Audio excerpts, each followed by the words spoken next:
أعوذ بالله من الشيطان الرجيم. بسم الله الرحمن الرحيم.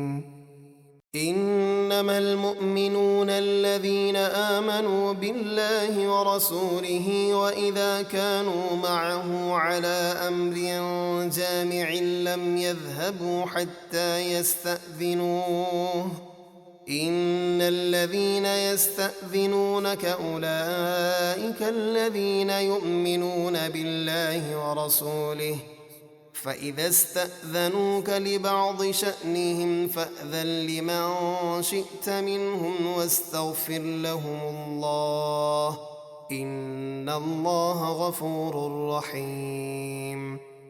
ایمان والے تو وہی ہیں جو اللہ اور اس کے رسول پر ایمان لائے، اور جب وہ رسول کے ساتھ کسی ایسے کام کے لیے حاضر ہوئے ہوں جس کے لیے جمع کیے گئے جیسے جہاد وغیرہ، تو ان سے اجازت لیے بغیر نہ جائیں۔ اے حبیب، بے شک جو لوگ آپ سے جانے کی اجازت طلب کرتے ہیں وہی ہیں جو اللہ اور اس کے رسول پر ایمان لاتے ہیں۔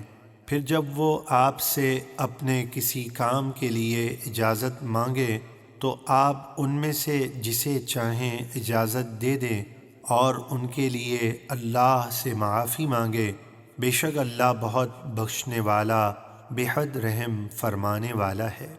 لا تجعلوا دعاء الرسول بينكم كدعاء بعضكم بعضا قد يعلم الله الذين يتسللون منكم لواذا فليحذر الذين يخالفون عن أمره أن تصيبهم فتنة أو يصيبهم عذاب أليم۔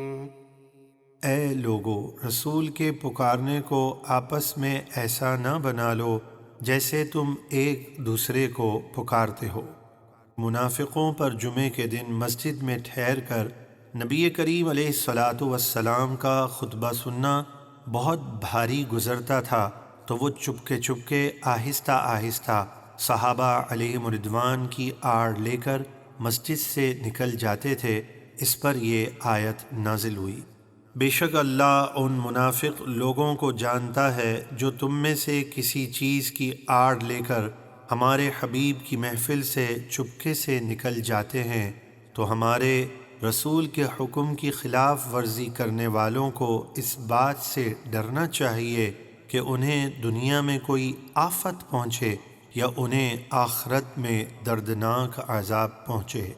ألا إن لله ما في السماوات والأرض قد يعلم ما أنتم عليه ويوم يرجعون إليه فينبئهم بما عملوا والله بكل شيء عليم۔